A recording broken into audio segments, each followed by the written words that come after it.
Back for another edition of In the Huddle. Carl Dukes, put him up, along with my man Jason La Canfora, and of course Brian Baldinger. The whole crew's here, guys. We talk nothing but ball every single week as we continue to count down towards the playoffs, and we head towards Week 14. And fellas, I mean, tonight we get a really good Thursday night game as we record this podcast on Thursday. I want to start there because it's a big game for both teams. Obviously, pecking order in the NFC, the Lions 11-1, Eagles are right there. Here are the Packers on the road. They lost at home earlier in the rain, and everybody thought the elements would play to their favor, and it didn't. So, Baldy, let's start here because to me, this is a Jordan Love game, right? This is where he's got to step up and play well. The Lions guys have a ton of guys that are on IR. I don't know how that's going to play out in this game tonight. But, Baldy, where are you at with this game? I look. I mean, if the Packers are going to make a play in this division, tonight's the night. Tonight's the night. I mean, Jordan Love, 2 weeks ago against San Francisco, I thought he threw 2 to San Francisco, and they just didn't catch him. Last week, he played really clean game, and he looked a lot better. And so I like Green Bay's ability right now to go in there. I mean, when you lose Malcolm Rodriguez and Alex Anzalone, and you lose the guys that they've gotten lost on the defensive line, including DJ Reader inside. I mean, they've lost a lot. I mean, to me, that spells like Josh Jacob type action tonight. You know, like you could get Josh rolling here. Like, they all know what this thing is about. They know this. They first of all, in these division games, I'm not making a revelation here, but like they see each other's cut-ups every week.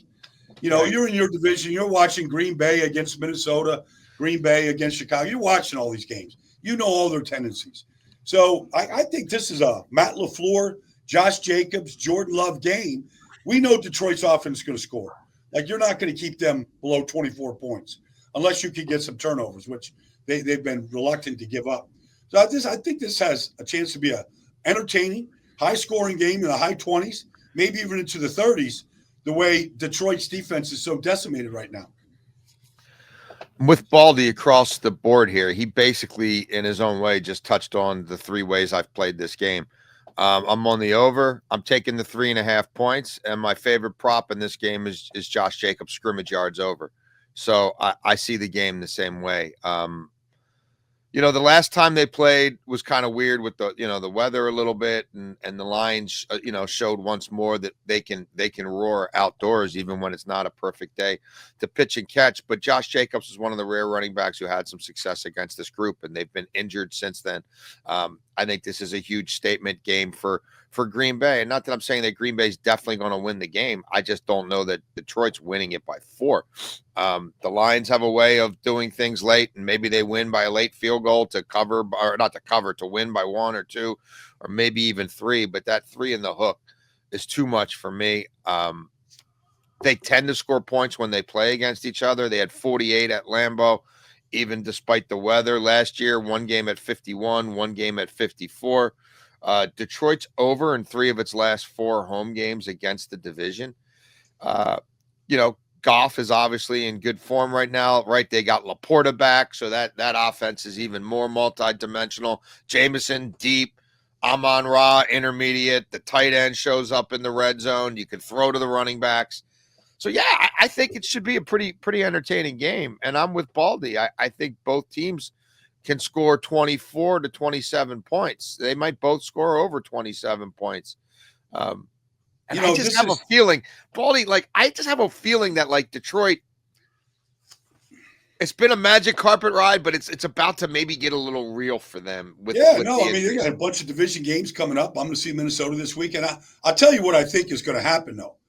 I think this is going to be, for Amazon tonight, they're going to be selling Ben Johnson hard. The Jets, maybe the Giants, Chicago, it's going to be like a Ben Johnson. Jacksonville. They kind of wait for these big national games to sort of give a guy like that a pop. You're going to see a lot of shots, especially if you get some of the big shots that they get out of this offense. If Jameson gets rolling or Jameer does, whatever. I mean, I feel like they're going to talk as much about Ben Johnson as any other player in this game. Fellas, how do the Packers stop this run game? Jahmyr Gibbs and David Montgomery They're the first teammates in league history to run for at least 10 touchdowns in consecutive games or seasons, that is. And also, they're averaging about 140 yards combined. To me, that's part of this storyline tonight. Listen, the Packers, they held Christian McCaffrey last week. Christian McCaffrey, we know he's not what he was, or at least this year, to 31 yards on 11 carries. I'm trying not to look at that and say, what are they going to do tonight, Baldy, to limit these guys? Because to me, that's where this is. This is where Ben Johnson gets creative, because Green Bay is going to play a reduced front. Slayton will be on the nose. Like they're going to stack it, okay? But Ben Johnson, I mean, his ability to create runs, whether it's in their skipper package or unbalanced or misdirection type runs. Like, I don't think they're just going to go, okay, we'll run right at 350-pound Tony Slayton here. No Decker. Like the way and the creative ways that he can still run the ball, I think might show up. I mean, we'll see the passes, and we'll see some type of protections that might look a little different than other teams do. They'll scheme Amon-Ra open, Laporta open. They can do all that. I think the creativity is going to come in the run game to get these guys going. It's In the Huddle, guys. Subscribe, like us, tell your friends, and of course, you can watch us live on YouTube, In the Huddle Pod, each and every week as we put out new episodes talking about what's going on around the NFL. Big storyline, I was saying, guys, in the league, and that is with the Falcons headed to Minnesota, and of course, Kirk Cousins headed back to Minnesota after coming off of what was his worst game as a pro. It just was. And Baldy, here's the thing about this Falcons offense. 36 points on 28 drives the past 3 games. 3 games. Yep. And zero touchdowns, Carl. Anything. 0 touchdowns and 6 interceptions. If ever there was a time, you're seeing, I'm not, I love Michael Penix, okay? I love the talent. I love the player. It's probably, that's not going to happen this week. But you kind of think, okay, I watched Bo Nix the first 2 weeks of the season. He couldn't complete a pass to a wide receiver. But that's what development does. Good coaching, young players, big talent. Now you see him in a shootout, last weekend against Cleveland. And all of a sudden he's looking like, he's the next coming of, whatever. But you paid all the money to Kirk Cousins for him to get you to the playoffs. And right now, I don't believe that's a confident football team. It's hard to think that you're a confident football team. He threw an interception to Marcus May last week. They picked him up at the bus stop on Wednesday. He barely knew what he was doing. I don't even know where he was throwing the ball. True. Tarheeb Still, that out route that he got picked on, you saw it, Carl. What I'm worried about, though, honestly, because we're seeing it with Aaron Rodgers, we're seeing it with all these older, we saw it with Drew Brees, we saw it with Peyton. The arm isn't the arm that it once was. I'm watching these balls die on him. That's the last thing we ever questioned about Kirk. We didn't think he had Josh Allen's arm, but he always had a good, accurate arm. I'm watching the ball die into the ground now. That throw to Darnell Mooney that got picked, that's a slow throw. And I think, you get to 30, I don't care about the Achilles last year. You get to that age, I saw it with Favre, you see it with these guys. You get to that age, the arm begins to really start to slow down. And I think it's a real problem for this team right now. The only NFL quarterback with a worse fourth quarter passer rating this season than Kirk Cousins is Will Levis. Kirk Cousins has now thrown 7 interceptions in the fourth quarter alone. A lot of starting quarterbacks in this league haven't thrown 7 interceptions all year. His 13 picks are the most. His 3.3 interception percentage is way higher than anything he'd done before as a starter. Guys, when they play outside of the crappy NFC South, Kirk Cousins has 8 touchdowns to 10 interceptions and an 81.0 quarterback rating. I do think this is his last stand. I'm working on a piece on him in the Washington Post. I've talked to some people who scouted him. They pretty much are saying what Baldy's saying, that he might be done is too strong of a word, but it's looking like diminishing returns. I will say this, Baldy. One thing that has surprised me about their offense, Maybe the thing Kirk Cousins did best at his height was selling play action under center and gouging people. So in his career, 2012 to 2023, Okay. 32% of his snaps were under center. Right. He's taken 36 snaps under center all season. It's been a problem. It's very weird to me. Like, they don't put him under center, and they're not running the ball. Like, they're a league average rushing team. Like, they've got 9 rushing touchdowns all year, and they're averaging 4.3 a carry. And you know his legs aren't going to help him there. But wouldn't you just get him under center more and run under center more and sell play action under center more and see if that helps? Like, especially if the arm isn't what it was, wouldn't you – like, I can't figure that part of this equation out. That's what they said coming out of the break, guys. Raheem Moore specifically said they were going to – he didn't want to give the game plan away, obviously, heading into the Chargers game, but he was like, we're going to see more play action. We haven't. Okay? They've got 8 snaps of play action under center in the last 6 weeks. Okay?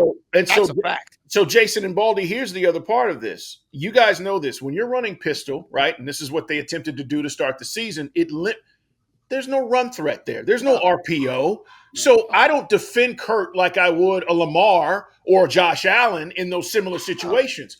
So it limits your play calls and what you can do. And you also become very predictable, which is what happened earlier in the season. And now you fast forward to where he's at and what he's doing with these numbers, and you start to see, all right, they talked about it, but we haven't yet seen it, Jason. And you bring up a great point. Baldy, what do you think about this play action thing?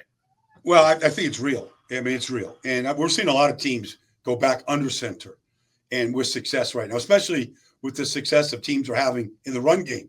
The Eagles are under center right now. Yep. We're seeing this a bunch. The one thing I'm interested in seeing, because, you never really know what a quarterback's arm looks like until you see it live. I mean, that's why the combine's important. That's why these pro days are important.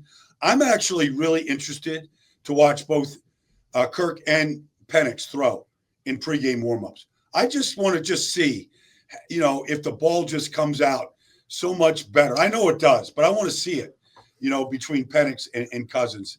And I know Michael a little bit. I'm anxious to talk to him to see, if there has been discussions, because obviously that stuff is going to stay in-house. But if there's been discussions about getting on the field and getting him some reps and that kind of thing, because this thing is slipping away from them. They had this division sewed up 3 weeks ago. It's, Tampa's not a great team either. They struggled to beat Carolina mightily last week, and they should have lost. But, this thing's going to slip away if he keeps playing at this trajectory right now. Yeah, and here's my biggest issue with this. We'll move on. Atlanta at Minnesota. Vikings 5.5-point favorite, guys, on Sunday. And obviously Minnesota, listen, they're 10-2. They're playing for seeding, right? They're not giving in. And Brian Flores blitzes like crazy. We know that could be an issue for Kirk Cousins. Baldy, here's my issue, and I've said this all week long. Okay. If he comes out in the first possession and throws a pick, what are you doing? Because you got to make a move.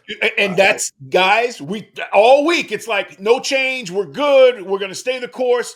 If he comes out in the first possession and throws a pick, your team, and you just talked about it, Baldy, the morale is gone. You've got to give your team a chance to get some kind of spark. Well, the things I'm hearing, though, Carl, it's practice. Yes. It's scout team. Well, those guys are impressed by Michael all year long, Penix, and what he does in the scout team and how he can deliver. Well, but we knew the talent was there. You might need a rookie to come in there and rescue this team right now. And I'm with you, Carl. I know I'm going to be sitting there watching. If I see something like that happen in the first 1 or 2 series, as much as that's going to pain Kirk Cousins and the homecoming and all that, you can't think about that stuff right now. You got to find a way to win this game. Totally agree. It's in the huddle, guys. Brian Baldinger, Jason Canfora, and I can't wait to see that piece on Kirk Cousins when you put that out in the Washington Post. All right, fellas, let's talk about a few of these other games coming up this week. And listen, we got a bunch of teams on buys, but there's some huge, meaningful games. Yeah. I want to talk about the Browns and Steelers. This is get back week, right? I mean, they lost. They're at home. Jason pointed out the numbers against the Bengals and back-to-back games in the division for Mike Tomlin and how dominant he is. You don't lose 2 in a row on the road in this division. No, sir. So this is the get-back week, right? They're not going to slip here against the Browns, right, Jason? I don't know if they're going to slip, but the 6.5 gives me a little pause. I mean, this is still a divisional game. The Browns have now showed for a couple of weeks with Jameis that they're not mailing it in. This is not going to be the potential white flag tank job that we probably would have seen, frankly, if Deshaun Watson wouldn't have gotten hurt, then they would have kept propping him up as a make-believe quarterback. It's interesting. Cleveland's been very competitive lately, and they've been very competitive within the division all year, but that's at home. They haven't played divisional games on the road yet, and I would just point out that Kevin Stefanski is 3-9 against the spread within the division on the road, the opposite of Mike Tomlin. His teams have failed to cover by 3.75 points per game on average, so over a field goal a game. Pittsburgh obviously is going to have a spur in their butt from what happened a couple weeks ago in the snow in Cleveland. But I also think Jimmy Schwartz is going to be getting after his defense this week after what happened in Denver. I haven't played this game, guys, and I usually bet Steelers games. I'm not sure that I'm going to play this game other than I keep going over on Jameis Winston passing attempts because that is their offense. I mean, if they set it at 40, Baldy, I'd still go over. Yeah. And Russell Wilson, longest completion. Like, he hasn't played there that long. He's got 10 completions of 30 yards or more already. Like, this is Russell Wilson long completions by the week. 43, 46, 37, 34, 43, 44. Cleveland in the last 3 weeks has allowed a 93, a 46, a 71, a 66. So I'm going to go over Russell long completion. There'll be a moonball or two to Pickens. The 6.5 just feels a little weird to me. AFC North teams, the underdog is 5-0 in the last 5 AFC North teams against the spread, AFC North games against the spread. I like Pittsburgh to win, but the money line here is not going to pay you much. Well, a couple things here. I thought Russell Wilson played the best game I've seen him play in years, maybe 5 years last week. It was very Seattle, right? Yeah, I mean, it was since heyday in Seattle. Now, not even the last year. And what he did was, I mean, he literally picked Cincinnati apart. He took every check down there was to take, and then he hit his big shots when he hit his shots. And whether it was to Calvin Austin or to Pickens, whatever. Freiermuth, like he was awesome in that game, and he had to be because Joe Burrow was just as good. Now, I'm friends with this kid Nick Herbig. I've known this kid since I know his brother Nate. We used to work out together over here in South Jersey when he trained with his brother. And you saw the soundbite on Hard Knocks with Tomlin telling him, like, you got to beat the mighty Zeus this week. And he beat him, and he got the ball out of Burrow's hands, and Peyton Wilson took it back to the house. It was a difference in the game. This kid's got 3 forced fumbles 3 weeks in a row, all division games. And that's like TJ played well last week, but this kid's in some ways is sort of outperforming TJ. Yeah. Which is kind of, I can't believe the words came out of my mouth. But like they've got linebackers, man. Peyton Wilson, they've got Herbig, they've got Watt. Like that's how you get to Jameis Winston and force him into mistakes. Because Jameis is throwing the ball good. He's just a double agent. He's going to throw him to the other team. He's going to throw him to Judy, and he's going to throw it into Njoku. He's going to get those guys the ball. Throw it to Minka? He's going to throw it to Patrick Queen? Probably. He's going to if I'm Pittsburgh, I'm just looking at the interception reel of Jameis the last 3 weeks, and I'm like, look, I'm getting on the judge machine. Because if I get my chance, I better catch it. Because you're going to get a chance to catch him, like Baldy Benino did, like Jaquan McMillan did. Like he's gonna throw him. Mike Tomlin on the sidelines. Mike T might be good for a couple receptions in this game. I think it's going to be an entertaining game. Light game. You up on the sidelines. You better keep your head on a swivel. It's famous Jameis. As far as the Steelers, let me ask you guys this, because everything you're saying I agree with. And listen, they should win. This should be another victory at home. Tomlin's beat them 20 straight times at home, by the way. But is George Pickens going to be the undoing of this offense, guys? When you got Mike T saying this kid needs to grow up publicly, I can only imagine what Mike said to him privately. Is this kid going to be the undoing? He's talented as hell. But I don't think he can control himself, Carl. I don't think he can control himself. Because it's not the first time.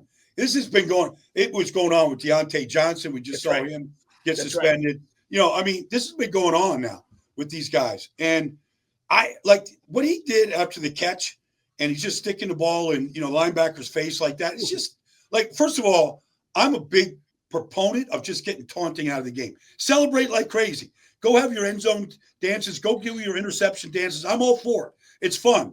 The players love it and the fans. But the taunting stuff, because it just taunting leads to bad problems. It leads to fights.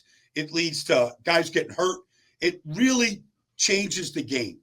And I'm all for taking it out of the game.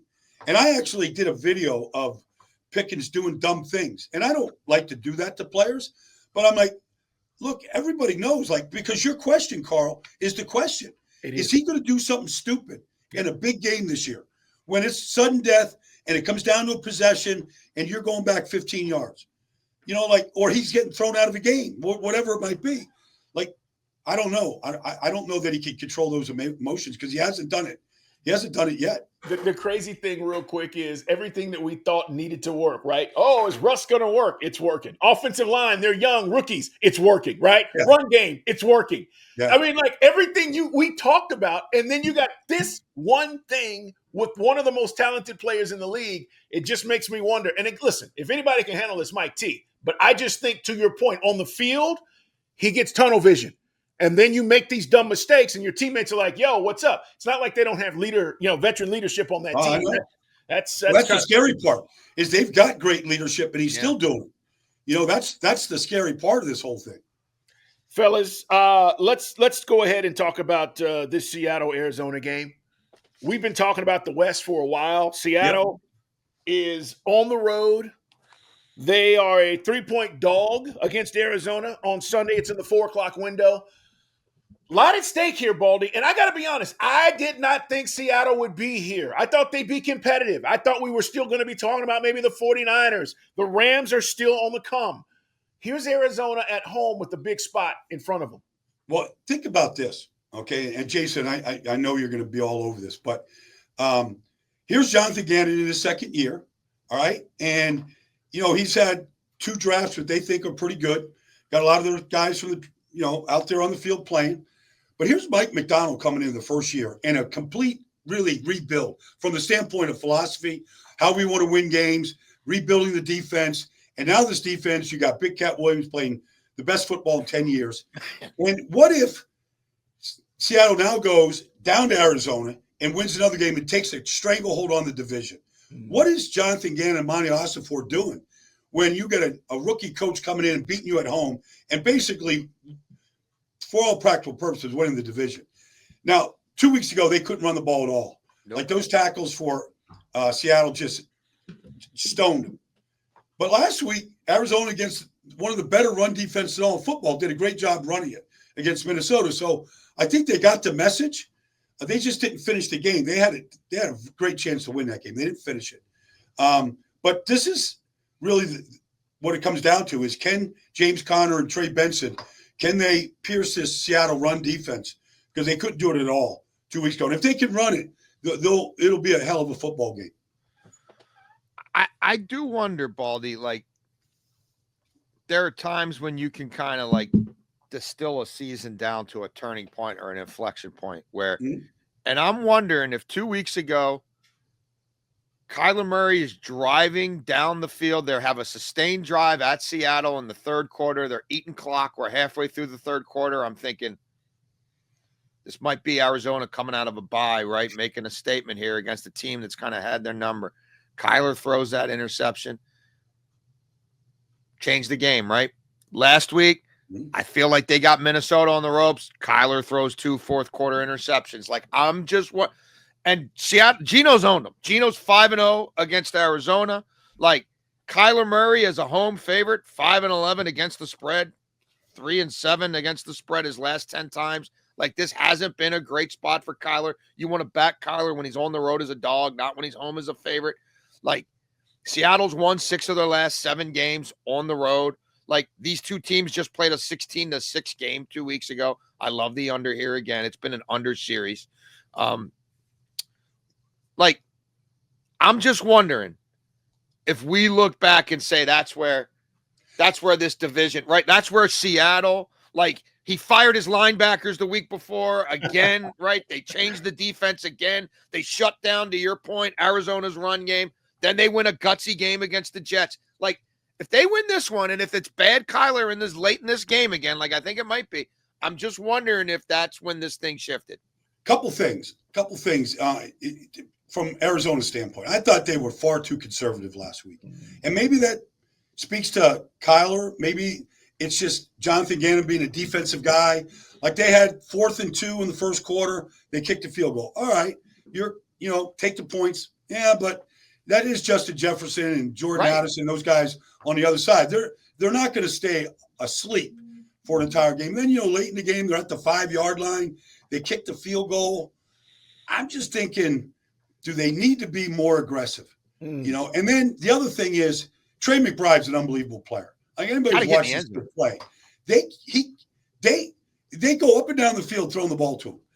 It does nothing in the red zone. The sticks, 3rd down, ball's going to Trey. You get to the red zone, they forget all about him. Yeah. And then just the last thing is this Marvin Harrison thing. I know he caught his 7th touchdown pass. Yeah. I talked to him on the field. He's a good kid, man. I talked to him on the field before the game. But the connection between him and Kyler just isn't right. It just they're still missing each other in the 13th week of the season. I thought that thing would be the difference between them maybe winning the division. And they need Marvin to be a difference maker on that team. They don't have enough of them, and he's just not enough of one right now. Yeah, I think you're right, Baldy. That's the disturbing thing. If you want to say, hey, what's going on there with that connection? They should be one of the top duos in the league with Kyler's playmaking ability and what Marvin brings. Maybe that happens here, and it starts to click before the end of the season. It's in the Huddle, guys. Again, subscribe, like us. Seattle money line. Fellas, it feels like Josh Allen's on a mission, doesn't it?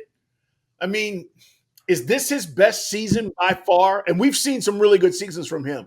When Diggs left, what did we say? Who's going to step up? Where's this going to go? And look at how Josh has played. They've got a big game against the Rams. And I'm just bringing this up only because I feel like that's where this starts, right? We said they're only going to go as far as he takes them. Guys, he's playing unbelievable right now. Well, it was, the other thing is he just brings, we are in the entertainment industry. And so he brings a component of fun and entertainment to this business that not many can do. Like, just the backyard street ball with him and Amari scoring a touchdown, like that kind of stuff, it gets you MVPs because we all watched it and we all said, what? And they're in the snow and they're, the coach and Josh are making snow angels like this. Like, there's anybody that's been around Josh, spent any time with him, you're like, man, thank God we got this guy because he just makes life fun. And he's just an incredible talent. I mean, he runs for the touchdown. There's Fred Warner sitting right there. He runs right by him. He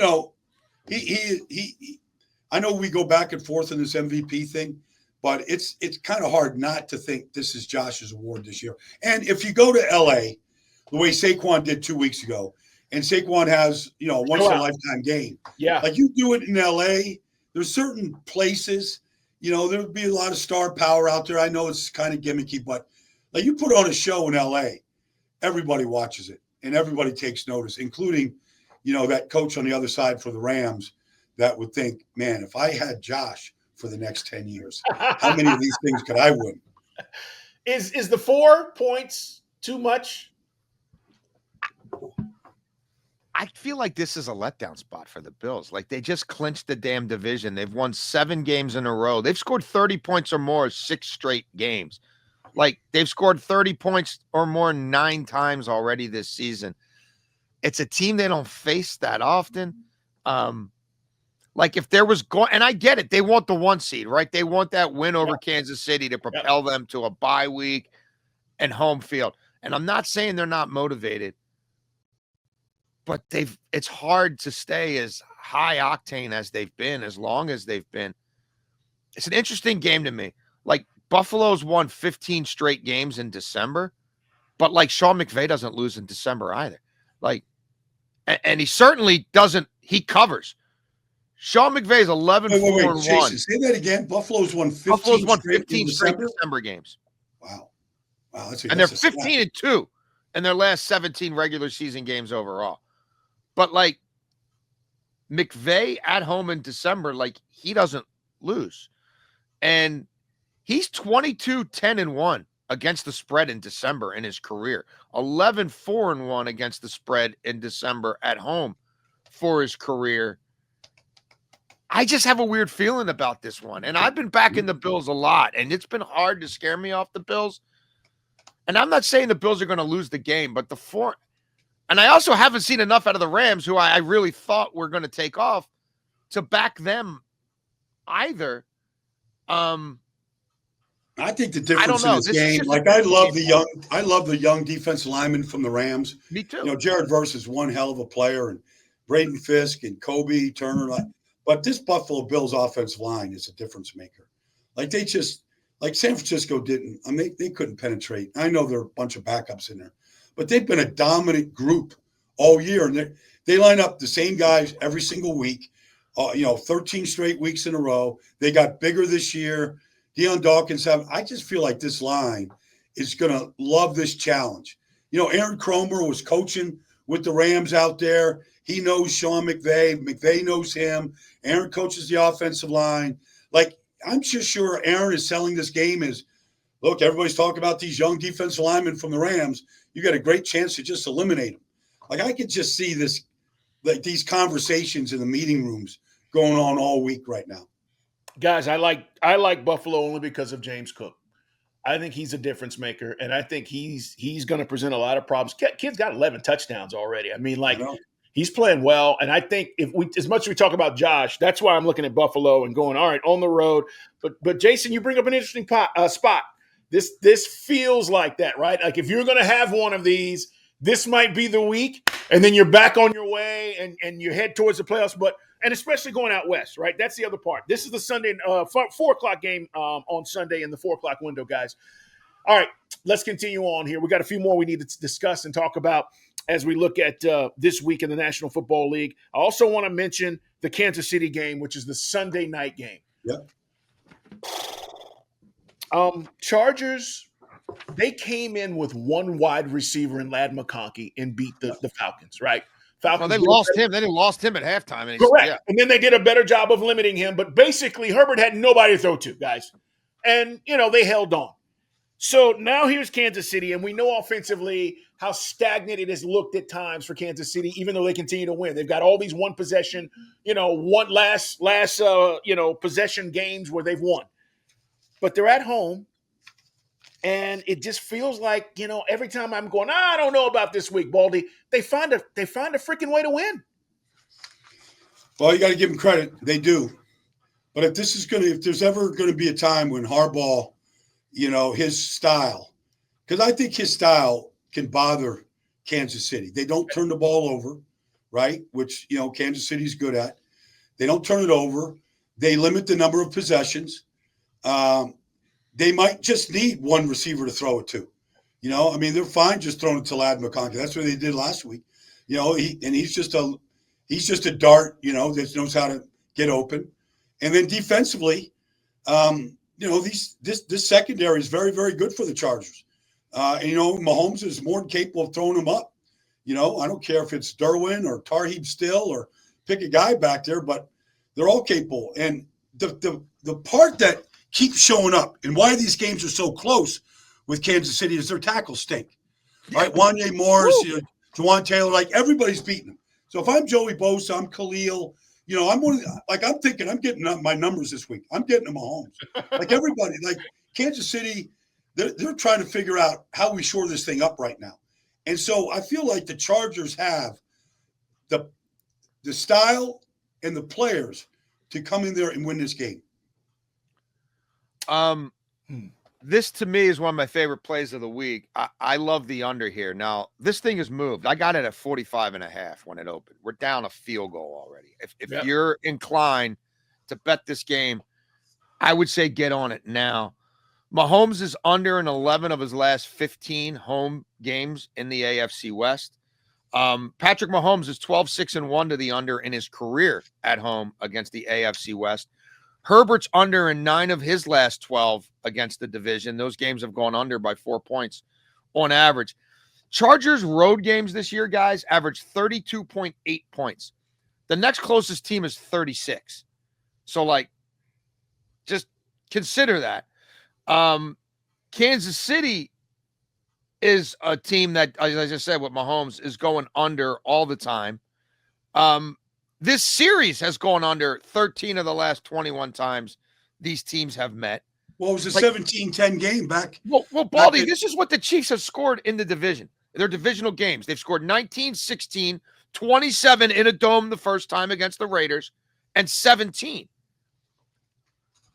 Jesse Minter's zone, right? I mean, they're not giving you any freebies. You're not getting deep shots. They're going to make you earn it to your tight ends and your running backs, right? All the way down the field. Like, Kansas City's defense is giving me some pause now, but no Dobbins, beat up, Lad McConkey. Like, how many Quentin Johnson can't catch the damn football? Like, how many explosive are the Chargers going to get? And Harbaugh wants to play the game at a snail's pace. And the Chiefs are like a league average tempo team. Like, they don't bleed the clock like Harbaugh does, but they're not going up tempo. Like, they're not going hurry up. So I just like the under here. Like, I'm not sure either team gets to 21 points. Like, I'm just not. And we've lost some value here already, but I think these teams have showed you who they are. And Kansas City goes under at home, and the Chargers go under home or road, but especially on the road, they're under in 5 or 6 games. Okay. Yeah. It's the Sunday night game. It's going to be interesting. I do want to add one other thing before we get out of here, guys, and that is Texans linebacker AZ Al-Shaair, 3-game suspension upheld by the National Football League. They obviously, appealed the players' union. And I just, real quick, obviously the league wants to protect the quarterbacks. We know it's a quarterback league. We know how much money's invested. But here's a guy that doesn't have a history. This isn't Burfett, right? This isn't a guy that has a history of head hunting and doing those kinds of things. Is the 3-game suspension a little bit excessive? I feel it is, but I feel like if Trevor Lawrence just bounced up from the hit, that there wouldn't be any suspension at all, but the quarterback got hurt. And so I think that's not Aziz's fault. No. Tom Brady talked about it, and Tom Brady was spot on this. Like, if you want to protect the quarterback, then stop running him so much. Like that was, I don't even think that was the play of bootleg. I think he was the play was set up to throw back to Travis Etienne, but he saw the lane, and it's 2nd and 7, and he goes for the 7 yards. Like, if you want to really protect yourself, slide when it's just 3 yards, make it 3rd and 3. Wow. Aziz is just playing football. Like, he doesn't have any intent. He's actually a quiet kid. He's not a big guy that beats his chest or anything like that. The reason why he's even in Houston is because they saw him last year playing for Tennessee, and they had to play him twice, and he had like double-digit tackles in each game. And so, they were like, free agency came like, we need that guy. And he's a good player. And he doesn't have the history.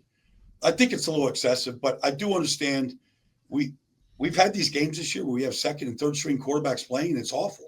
It's just bad. It's hard to watch. And so this is all about eyeballs and attention. And so they're just setting down a strong mandate to him right now. Yeah, I knew he was going to get 2 or 3 games. There was no doubt in my mind, just covering the league as long as I have, because you give him 2 or 3 so that he gets at least 1 on appeal. I'm surprised that it's upheld at 3, given that, yes, it looked egregious, but that's when we slow it down to the millimeter of a frame. Like, in real time, it's a bang play. The quarterback did slide a little late, and the player does not have a history. This isn't Rodney Harrison showing up, in Troy Vincent's office every other week with, a fine or a suspension. Like, it's just not that.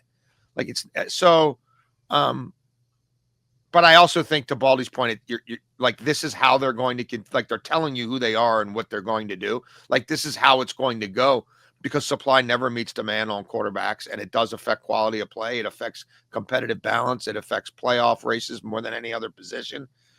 And it's just, the optics don't look great. Yep. It's there's melees all over the field, right? Yep. Like, it's just not. Yeah, it's not what the league wants. It's not very buttoned up and corporate. Yeah. No doubt about it. Fellas, look forward to enjoying the games. Baldy, where are you at this weekend? You're I'm Minnesota? going to Minnesota. I'm All going to just see this Kirk Cousins reunion up there. right. Yeah. A great place to watch a game. We know that. Jason, great stuff, man. Make sure you read him in the Washington Post. Follow us, guys, on social media. Stay up with everything that's going on. Follow Brian Baldinger's breakdowns. We're back at you next week. As we Carl, let me just. I feel like, not because I'm going to Minnesota, yeah, but I feel like the whole league is sleeping on Minnesota. oh, Maybe so because Sam Darnold's a quarterback, or do I. they don't get a lot of national recognition. I just feel like this is a team that could get to 11-2. We'll see what happens tonight with Green Bay and Detroit. But this team is like and first, they have such a chemistry in the team. Like if Justin Jefferson caught one pass in the first half, like he's not a me guy. He's not out there like screaming for the ball, pitching a fit, bad. Like this is a team, and they're talented. And so I feel like, okay, all right, Buffalo, sure, and Kansas City 3-peat, and Detroit and Phil. I feel like Minnesota can be in this conversation for an elite spot right here. Look, we keep talking about all these defenses, guys. They got a guy in Greenard who has 10 sacks. He's a great player. Van Ginkel's got 9, right? Pat Jones the second has 7. Yeah. We keep talking about all these other defenses. The Steelers. Well, they lead the league in interceptions too, Carl. They've got 18. Yeah, they not only get after the quarterback, they got multiple guys that are getting at. It's not one dude. And so you're right. I think we're sitting, and you mentioned it, Aaron Jones. We said this when he went there at the beginning of the year. We were like, he'll be fine. He's been a nice addition. Donald's not making mistakes. Like there's a lot. And then give Kevin O'Connell credit, man. He's a great coach. He's done a hell of a job. What's interesting is, and just to finish on this, like you talk to the players about, just voluntarily, they'll tell you the difference is Kevin O'Connell. Like I talked to Cam Robinson, who just came from came from Jacksonville, and I'm like, what's the difference? He goes, Baldy. Like, it's not, like don't forget I can't even answer the question. It's so different. the culture, the coaching. Yeah. The camaraderie, like it is all together in that place. Interesting. Well, fellas, should be another great week in the National Football League. And man, we're just counting down. I mean, this is crazy. We're 14, 15, 16. This is a stretch. We're going to figure it out. And a lot at stake here. It starts tonight, as we said, Green Bay. This is a big game for Green Bay and the Lions. We'll be back to talk about all the things that took place over the weekend with you next week. Make sure you enjoy the games, man. Have a great day, everybody. We'll talk to you soon.